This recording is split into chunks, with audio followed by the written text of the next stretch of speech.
did brief the president. That's what I'm saying. Yeah. After the effect, after the 31st. Yes, I was just questioning whether you could say there was an agreement or that the president agreed with the director, given that it was a briefing and it was short. That's what I was questioning.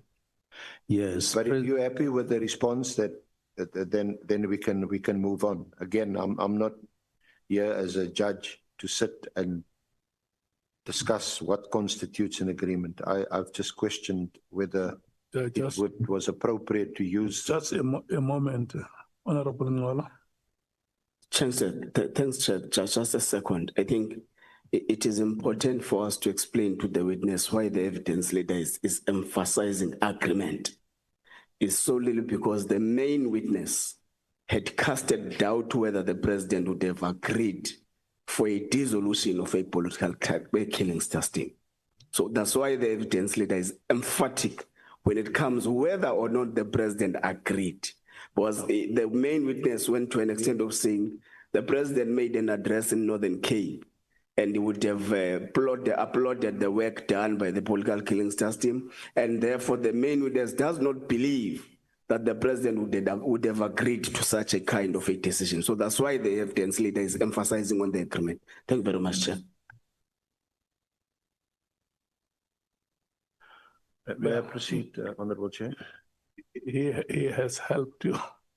Yeah, I asked. Just one more moment.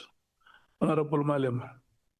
No, thanks, Chair. I think we must put it simple because it's going to be a serious issue.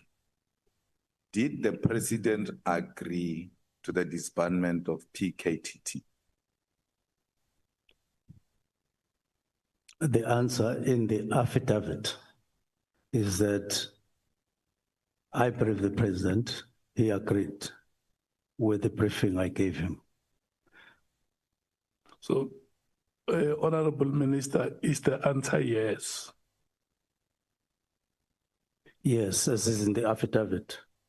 The answer is yes. The answer which we must record is yes. Yes. Thank you.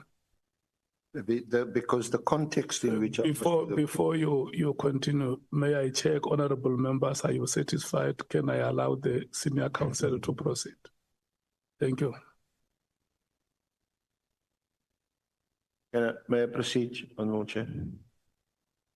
There are honorable members who are signaling time to me, so they are essentially saying that I must bring it to the attention of you and the witness that you are now on borrowed time.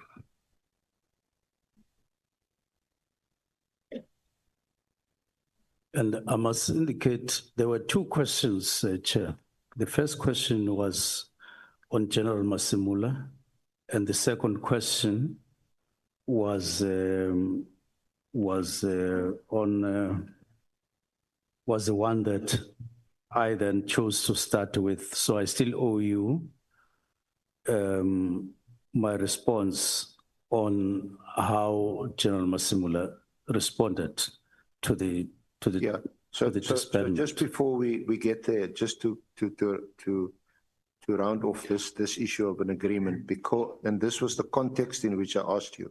I had read to you what you told the Portfolio Committee on page 86 and page 87, pages 62 and 63 of the transcribed minute, where you told the Portfolio Committee, and therefore we had a discussion with the President of the Republic, and we are in agreement that we can look into the matter the way that we have looked at it currently. That's the context in which I asked you about this. But perhaps the honorable members can draw their own conclusions or can ask you questions about it. My job is to put these facts before the honorable committee. And that's what I've read to you, and that's the context in which I asked you. So you say this briefing, discussion with the president was in January? Yes, it was in January or February. I need to check the exact date. And before the March meeting, were you aware that General Masemola also had a discussion with the No. president? I wasn't. Okay.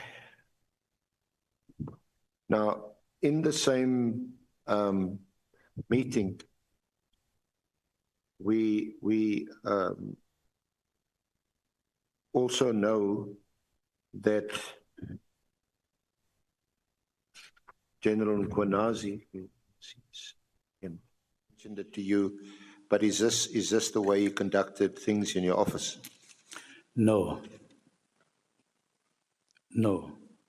Okay, There's then no- maybe we'll ask him for a reason why he recorded Nkwanazi without his consent, or is there a legal reason that you as a minister and your chief of staff can record conversations with people under the Cyber Act or some legislation? Now, we don't record people. I'm not aware of anybody in my office who have ever recorded a person, but in this instance, it's me who advised the chief of staff to say, you may need to record your conversations with General Mkhwanazi because of the threats. It was not because for the commission, I wasn't thinking about the commission or any other thing, because he kept on saying, General Mkhwanazi is angry. When a person says, so-and-so is angry with you, you take it serious. So can we just understand that even before this recording, Mkhwanazi had phoned Gabinde and spoke to him in a threatening? Because who decided that his conversation must henceforth be recorded? First, he just told me that there's a threat. He's angry. He's saying 1, 2, 3. Okay. And then he came back, I think third time in one day, as they continued to talk. And at some point, I felt that the way things are developing, it looks like they're developing fast, and they've got anger inside, but they now have threats inside. Now, when he mentioned this one of if the minister knows he's clean, no, I think it came before that one, that I said, now we may now need to record. It was after he spoke about fight back. I don't think fight back was recorded, but I think it was at that point when I said, being experienced as I am, I felt that this may develop to something else. Then I said record, but that one of threatening on what I may have left in the Premier's office, when he mentioned that, I felt that, so there's a threat here. Okay. So we are discussing, he is wanting to meet me and so on, to discuss